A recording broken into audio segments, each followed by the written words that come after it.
I am Dominic Smith, one of the organizers of this series, along with Raphael Schunla. Thank you for coming to this session, which is sponsored by SEBRA and the Federal Reserve Bank of Cleveland Inflation Center. And without further ado, let me hand this off to the moderator, Hugh Montag, from the Bureau of Labor Statistics, who will discuss the format and introduce the. Thank you for the introduction. Today's session will go over two topics. The first is the anatomy of countercyclical dispersion of price changes. And the second will be firms' inflation expectation pass-through into prices and wages.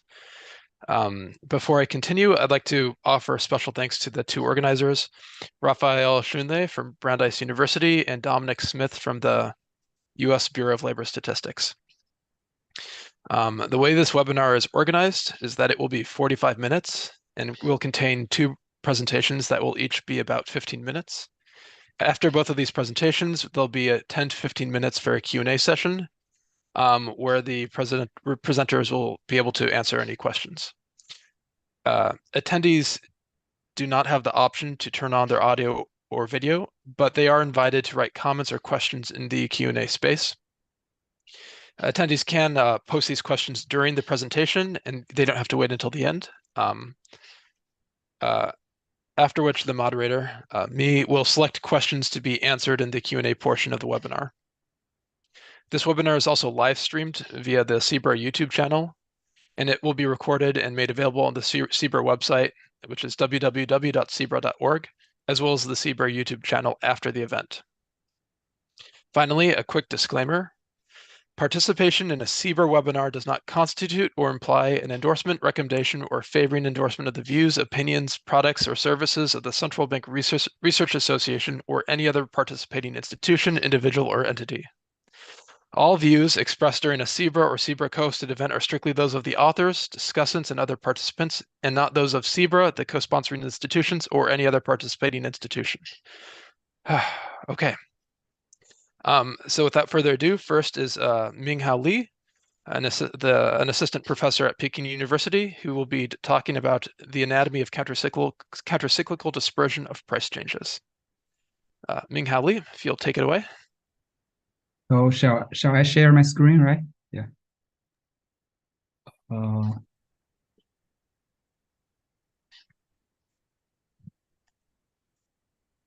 Okay, do you see?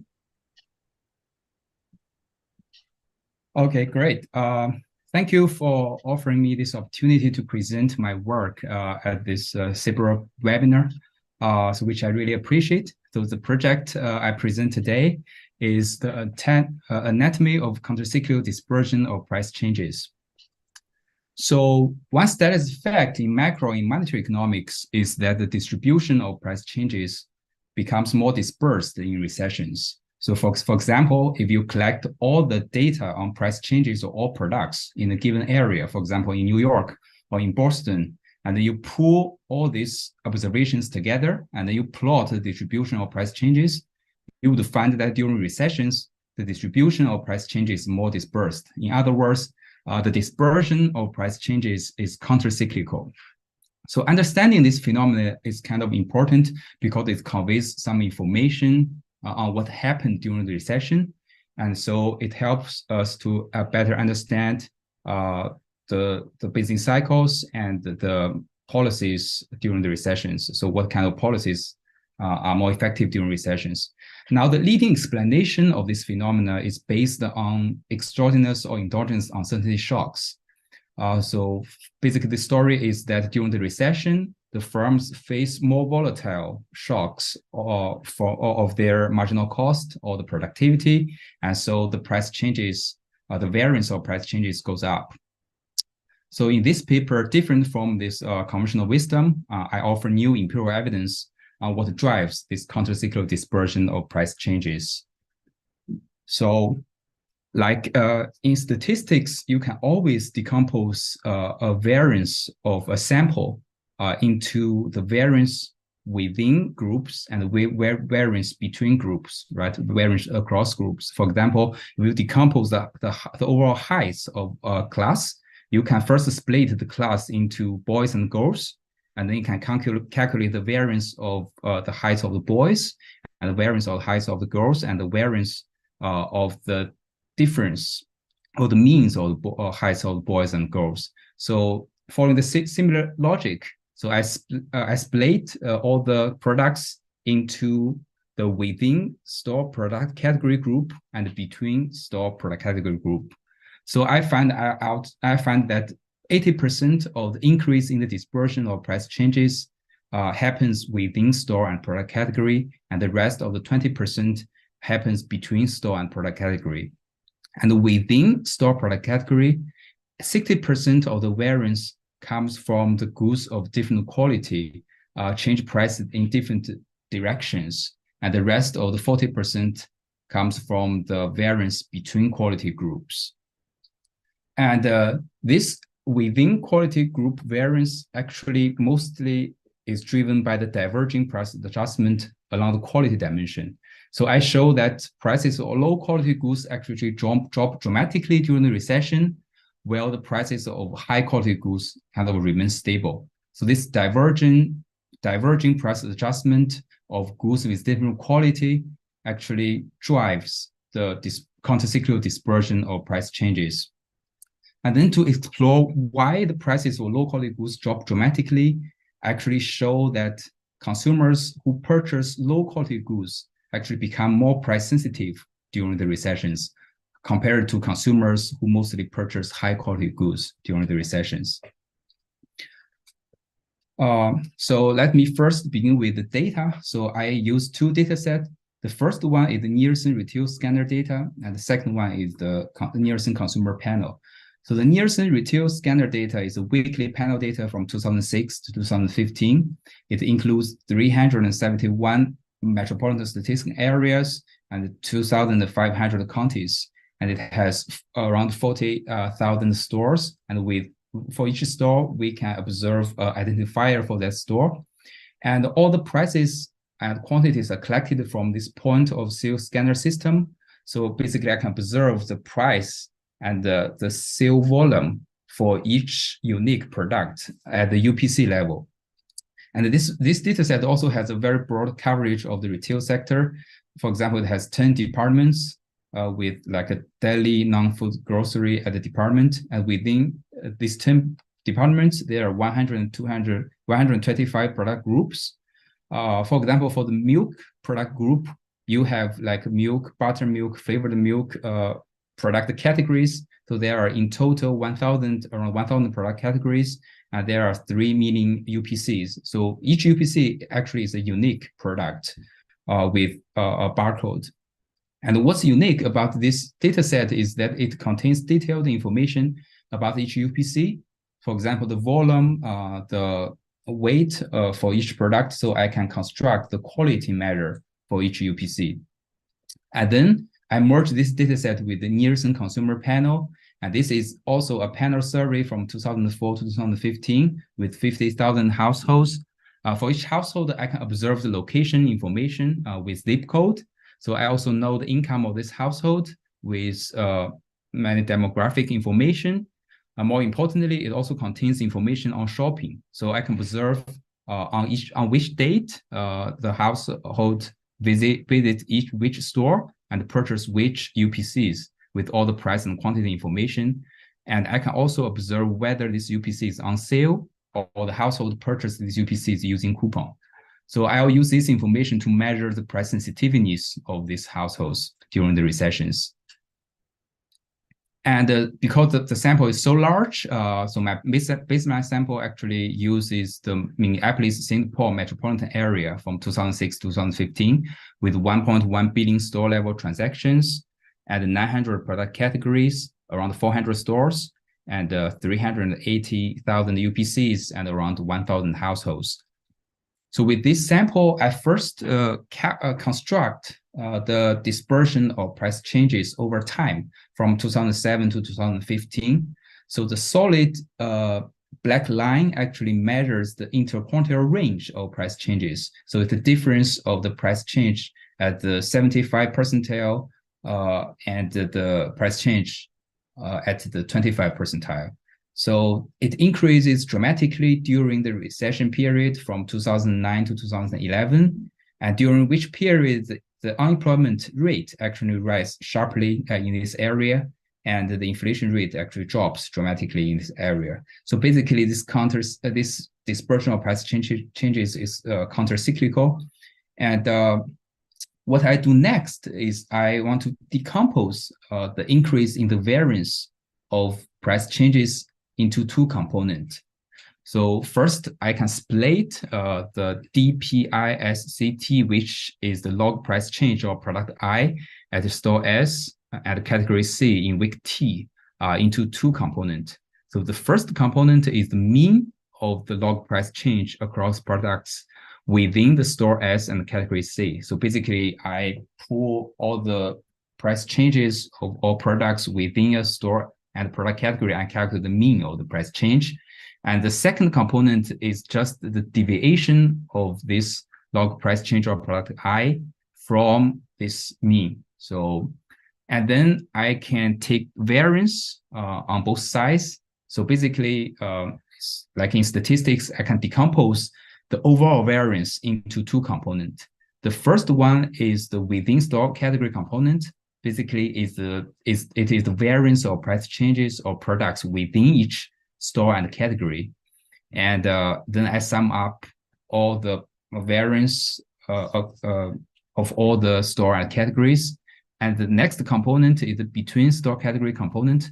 Basically, I calculate the average price change in each store category sale, and then I pull this mean price change together and then calculate the variance of the mean of these price changes. And then I plot this decomposition over time from 2007 to 2015. So basically, the total variance increase is mostly driven by this within store category component, but not the between store category component. So it's mostly like the variance of price changes within store and product categories that drives this countercyclical dispersion of price changes. And then I want to explore like what drives this within store product category the increase in dispersion of price changes. So I actually look at the quality dimension. So I split all the products in a store and product category into different quality groups. So let me first define what is quality. So quality actually is defined within a store and product category. So for example, the bottled water category in Whole Foods near University of Minneapolis, in University of Minnesota. So then for each product, I can compute the unit price averaged over its sample period. So for example, for bottled water, I can calculate the price per gallon. Then the relative unit price across products actually defines quality. So if a product has a higher unit price, I would interpret that it has higher quality. Then I split all these products into different quality groups. Then I can decompose the variance of price changes into the within quality group component and the between quality group component. So similarly, I plot the different components over time. So the orange solid line actually is the between quality component. So it measures the diverging price change behavior of goods with different quality. So it increases sharply during the recession. The next one is that the price change of the low quality group, the variance of price change of all low quality group actually also increase sharply. So this increasing dispersion of price changes during the recession is mostly driven by these two components. And before I show the divergent price adjustment behavior of goods with different quality, let me first quote from the New York Times on August 20, 2009, which is just the trough of the Great Recession. So it said that as the recession wears on, Starbucks stores in several cities started charging up to 30 cents more for some specialty beverages, though the company is charging less for some basic drinks. So for specialty drink beverages, actually the Frappuccino, and the basic drinks is black coffee. So actually the price of black coffee actually drops 50 cents at Starbucks. And then the story kind of is similar. I split the products into different quality groups and then estimate the following regression equation for each product group, for each quality group, for all the products within each quality group. So I run its monthly inflation of each product at store S, at category C, at month T, in month T. This UT is the unemployment rate, and lambda FSC is the firm store category fixed effect, and epsilon is the residual. Then I plot the coefficient beta 0 along quality groups. So first, the beta 0 is negative, which means that as unemployment rate rises, the inflation actually drops for all the products. But the absolute value, absolute magnitude for beta 0 is kind of large for low quality group, which means that the inflation of the low quality products drop more compared to high quality products when the unemployment rate rises. And after this, I run more structured regression. So I interact the quality of a particular product with the unemployment rate at the Minneapolis area. So actually the coefficient also is positive, which means that as unemployment rises, the price of high quality goods actually drops less compared with the price of low quality goods. So some may wonder that this diverging price adjustment is driven by some cost factors. For example, the firms producing different goods of different quality might face different marginal cost, and therefore charge different prices and change prices differently. To address such concern, actually, I also include the firm store category fixed effect. By including this fixed effect, I essentially compare the price change of products within the same store, within the same category, and produced by the same firm. So this controls actually the different cyclicality of marginal cost of firms. And I also include the wholesale inflation for each product as control. And this does not basically change the magnitude or the sign of the estimate. And to recap, actually, I show that this within store category dispersion mostly drives the overall price change dispersion. And the main driver is actually the diverging price changes between goods of different quality. So prices of low quality goods drop dramatically, while prices of high quality goods remain stable. And the next question is, so why prices of low quality goods drop more? Because I also already control for cost factors, I show that it's mostly driven by demand factors. And it's actually driven by consumers' different shopping behavior during the recession. So to show this, actually run the following regression. So H represents household. So YHT actually is the dependent variable measuring the log spending, the expenditure share on goods that are on sale, the expenditure share on generic goods, and the expenditure share using coupons. And the QH recession is the quality index of household H during the recession. Basically, I first collect all the products that household purchased during recession, and then calculate the standardized quality index for each product. And then I calculate this overall price index for household H, weighted by its expenditure share. So basically, this index measures the average quality of the household H purchased during the recession. And the UT is again at the unemployment rate, and XT are some controls of the products or household income or this time varying factors. And then this actually is the regression result.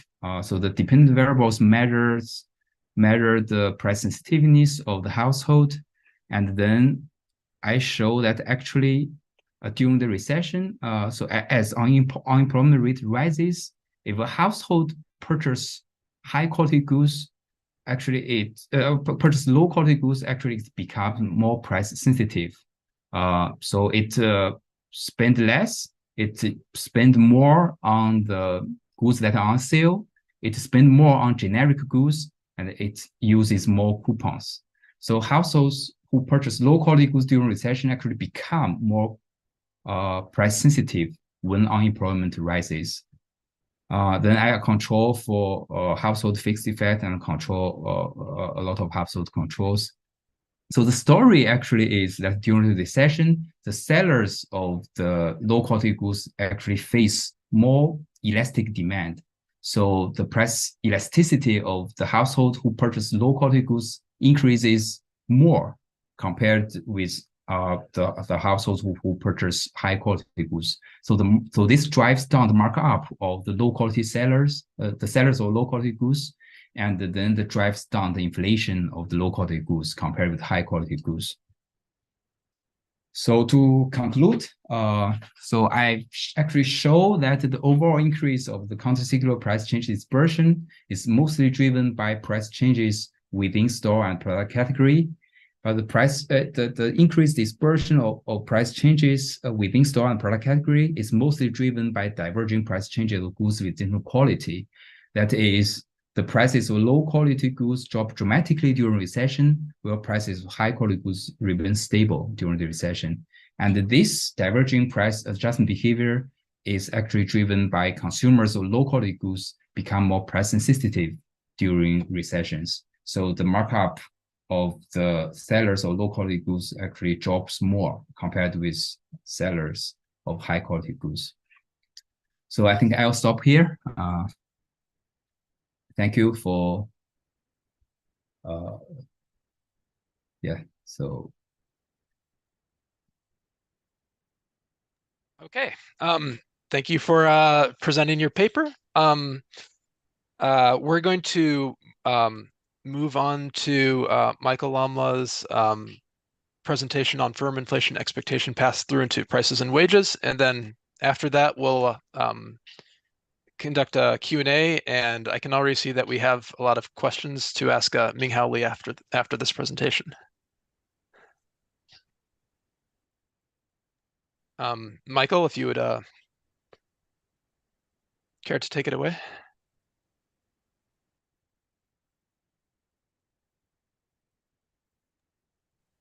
Okay, thank you so much for having me and giving us the opportunity, or me the opportunity, to talk about our research project, which is jointly with Klaus Abberger, Ann-Kathrin Fung-Bichalam, with me, and Sarah Lein and Stefanie Siegrist. And it's right now just a research project, and we haven't written up a lot. So any welcome at any stage or any suggestion is more than welcome, whether you post it here or just send me an email. So everything is highly appreciated. So yeah, thanks again for giving me this opportunity. In terms of topic-wise, we, as the title suggests, want to infer some causal effect on how expectation form or influence price and wage adjustment decisions of firms, what we basically sum up to an inflation expectation pass-through. And we would like to estimate it or provide quantitative evidence to this overall, but then have also two avenues you want to progress a bit further. The first one is related to the price setting environment. So what kind of price setters are those firms? So are they more flexible in their price setting behavior? So can they adjust at their will, basically, their prices? Or are they bound by some rigidity to adjust prices? And whether this has an effect or differentiates the pass-through. And there is, with this, we relate to on a quite recent paper by Ivan Werning, where he theoretically argued that it makes quite a difference if you're a Carvel pricer, Taylor pricer, or you have the ability to do state-dependent pricing. Then the pass-through is very different.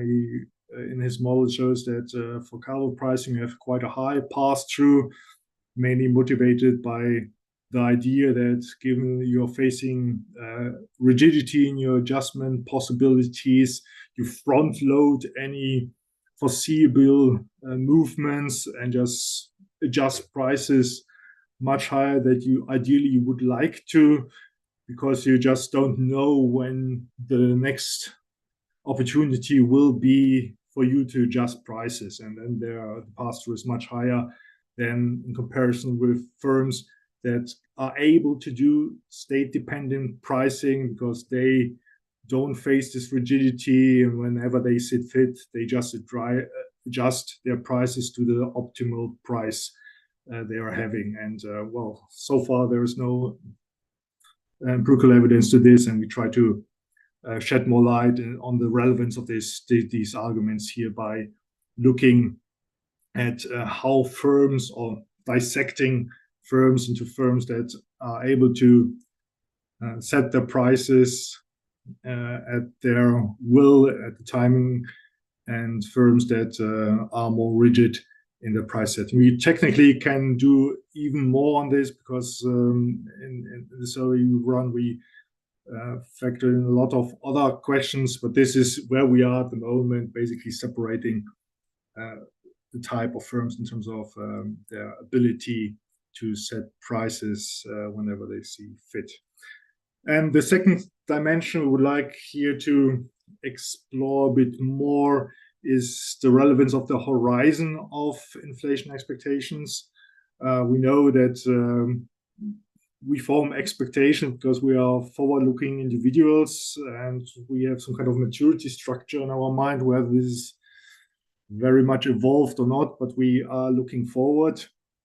And for us, for economists, very often longer-term expectations are very relevant.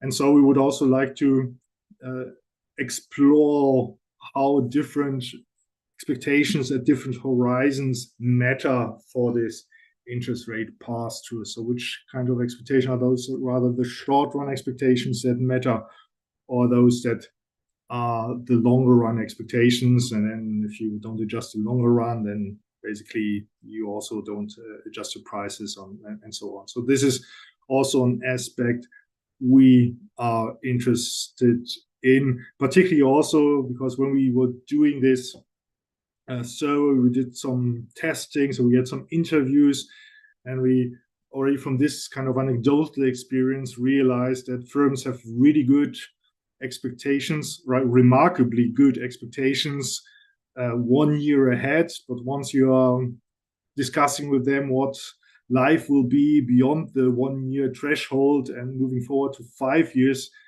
they say either they don't care so much, or they find it really hard to answer this. Yeah. So this is the agenda we are looking at, and we'd like to explore this using survey methodology. So we rely on an institute that's in Switzerland, has experience over 80 years in doing those surveys, knows the firms very well, and we were able to convince them to run a special survey with us and elicit the expectations of roughly 1,330 companies in Switzerland on inflation expectations, on price setting expectation, wage setting expectation, and much more. And we set this up in order to say something that can be interpreted causally by incorporating also an RCT design, so that we give them some treatments, and with the response of those treatments, we then can infer the pass-through more with more causal substance. As you can see, I brought quite a bit of slides, and I encourage the moderator to cut me off anytime, because this is the most important slide. I just need to go through, and the rest is just supporting my claims I'm making here. So in terms of the main findings, we see pass-through that ranges between 0.25 to 0.5, so quite in line what's postulated by theory. So somewhere between Taylor pricing and state-dependent prices. Obviously, there's some complex combination of those. If we look at firms which are able to, or which report, because it's of course self-reported, claim that they are able to adjust prices anytime, then we see a much lower pass-through, which is also in line with the papers predicting this. In terms of pass-through and the horizon, which is important for us, or it contribute here, we see that particularly the 6-month to 1 year horizon matters the most in comparison to long-term expectations. And interestingly, for wages, this longer term expectations have almost the same, or exert the same pass-through than the near-term expectations. There seems also be a difference in pass-through dynamics from the maturity structure of expectation between price setting and wage setting. In terms of literature, just one remark. A lot is happening right now. Very interesting papers are coming up. I mean, at the Fed of Cleveland, we have this fantastic paper by Hardini et al. In terms of theory, I already talked about this, that we have we're proving or testing the concept, the ideas of simulations of learning. Between those two, and the important bit is that the more flexible you get, the lower the pass-through you're expecting here. The survey is registered, so we are fine here. Regarding our methodology, as I said, we incorporate an RCT design. So first we ask people or the company representatives on their expectations regarding inflation, on price and wages, and also on the price and wage setting behavior. So how do they do this? When do they do it? Which month? Have they done this already? Is it generally very often or rarely? And what are the drivers? So we even have an idea, or could, we're not doing this, but right now, but technically we could even discriminate among the drivers that are relevant for those. Then we provide them with information treatments, and following this, we ask them to update their inflation expectations and their planned price and wage adjustments, so that we can elicit pre and post expectations, but also adjustment plans in terms of prices and wages. And so we have a nice comparison between pre-treatment and post-treatment in that respect. I have some slides on the questions, but they're fairly standard, so I just added them here for completeness. Relevant is, of course, this one on the price setting behavior. We ask them, well, do you change the prices once per year? Not per year, but every several years, and then not predetermined, and this is the important one, whenever cost or demand makes it necessary. So this is the state-dependent prices. In terms of treatments, we have 2 treatments. One with the idea of insinuating that inflation might be high, so referring to some subcomponent of a relevant subcomponent and saying that this is quite a substantive increase, and an alternative treatment showing that the Swiss National Bank did actually a great job over the past 20 years and they should not worry. So this is basically one treatment to tendons. Could potentially trigger an upward adjustment, and the second treatment a downward adjustment. And afterwards, we asked them whether they would like to revise. So this is something worth noting, because we want people to consciously, or firm owners to consciously adjust their expectations. So we give them their answer they did previously, so they don't need to recap what they have been asked previously. They are shown this in the survey, and once they see this, they can then adjust this or not. So this is, I think, quite an important bit, that all the updates we are testing here are conscious updates and not something where people are just inattentive. I've been inattentive. I'm sorry to interrupt, but we have 4 minutes left in the presentation. Perfect, thank you. I just show you the estimations. Before I show you the estimation, I just want to show that the data is quite well behaved, which is different to consumer data. We see pre and post, so there's apparently also some effects of the treatments for expectation, prices, and wages. Let us move to the estimation, and then I will be done. So we explaining differences in our inflation expectation, wages, and prices with those two treatments.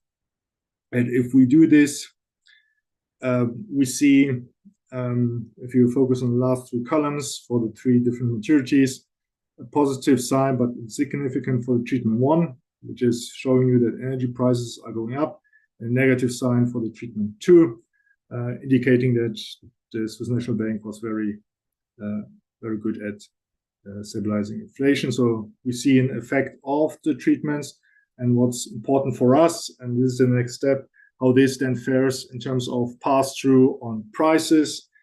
And for the different maturities, you see that for the shorter run, so 6 months and 1 year, you see pass-through of around 0.5, and for the longer run, a much slower or smaller pass-through from changes in inflation expectations on prices. For wages, we see also significant pass-through, but substantially lower, and there is almost no difference between the short run and the long run. And the last slide refers to the updating, the state-dependent updating, whether this matters. And this is shown here, where we interact the expectations with the state-dependent pricing. And then we show that if you are able to adjust prices on your behalf, you adjust prices on a much lower scale than if you are in a situation or in a market where prices where you cannot adjust prices very often. And so this state-dependent prices matters, as well as the maturity structure matters. And that's basically everything I wanted to say. Thank you so much for having me. Okay. We have some questions. So I guess first for Minghao. Minghao, are you still on? Yeah, sure. Yeah, Great. I am here. Okay. So the first question is, for goods with quantity discounts, will you find that the good in the larger package is lower quality because its unit value is higher? Does this work against what you find because markups are presumably already low on the larger packages? Yeah, sure. This is a very good question. Actually, in my robustness result, I actually control for this the size of different packages. So if the two products have the same, I just pull all these products which have the same product, the packages, same size of packages, and then redo my exercise within these products. So the result still holds. And the second point is that I actually focus on the change of the markups, but not the level of the markups. So even if they have lower markup, what I show is that during the recession, their markups actually drops more compared to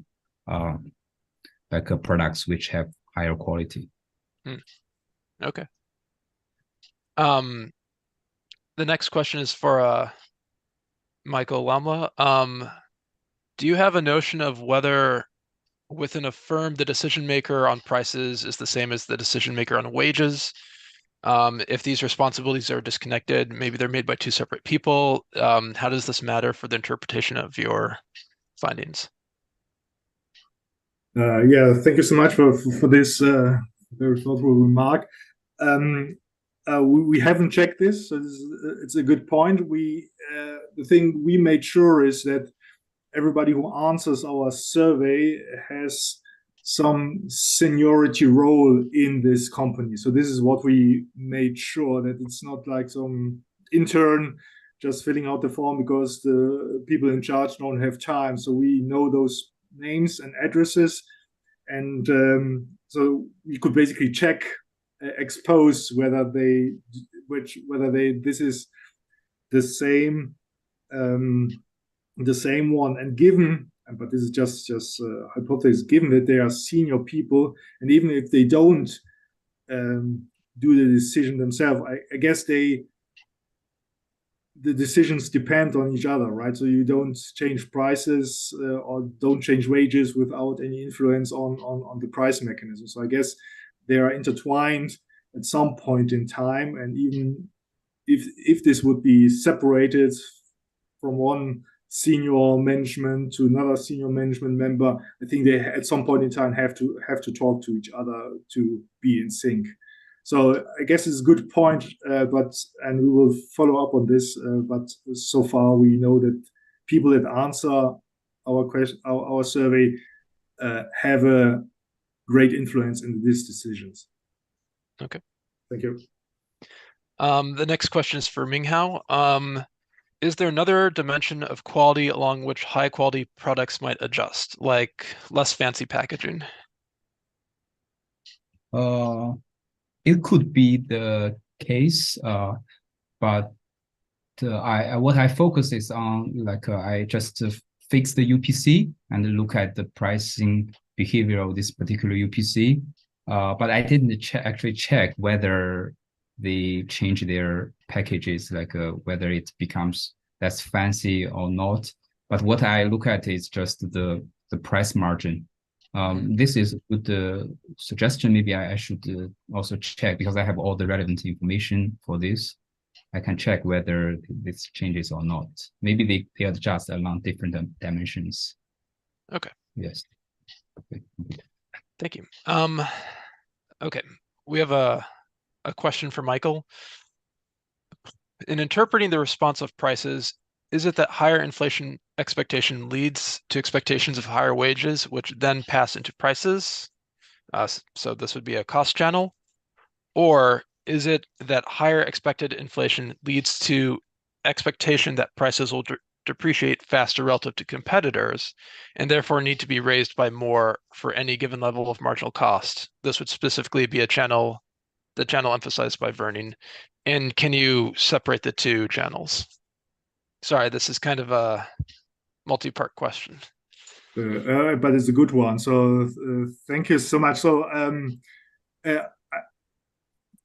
I cannot find. This is a great point to differentiate. I think we have the possibility to look into this a bit deeper, because we are asking what matters for them, right? So how much inflation and prices matter for them, and so we also know whether the competition matters for them, how fierce is the market. So we could look into this, but we haven't done this, and but this is definitely super interesting. Yeah.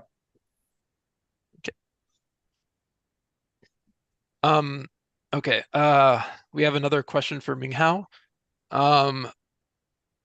Okay, let's see. Products of low quality tend to have more elastic consumers. And in the second part of your paper, you mentioned that the consumers turn more elastic. How are your results driven by a higher elasticity versus a higher change in the elasticity, or how do you think the two relate? Can you disentangle the two drivers? also, maybe you already know this paper, but the following paper might be related. Here, I'm going to just post this in the chat for you. Variable markups, demand elasticity, and pass through marginal cost into prices from Burial and Mishra. Okay, yeah, very good question.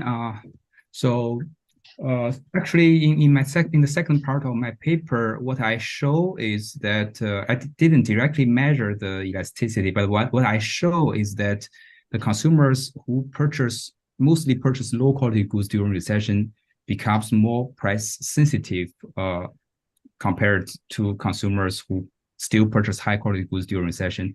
Actually, in my paper, I have a model. The story is like so I actually show like high income household mostly purchase high quality goods, right? So during the recession, the income of low income households drop more, so they become more price elastic, and the households who still purchase high quality goods even during recession are kind of price insensitive, and the sellers of the high quality goods, the consumer pool is kind of becomes even more price insensitive. So the consumer pool of the low quality sellers actually becomes more price elastic. So the price of low quality goods actually drops more. And so basically the markups drops more. So about the second question on the variable markup. So actually in my theory, I actually still uses the Dixit-Stiglitz utility function. So I should have maybe tried whether the Kimball demand or could kind of explain the empirical facts. So for now, the story is about the change of the elasticity, but not about the other margin or higher change in the elasticity. Okay. Thank you for your answer. I think that's all the time that we have for questions for the Q&A today. So I'd like to thank Minghao Li and Michael Lamla for presenting their papers at the SEBRA session, and thank you everyone else for attending and offering insightful questions.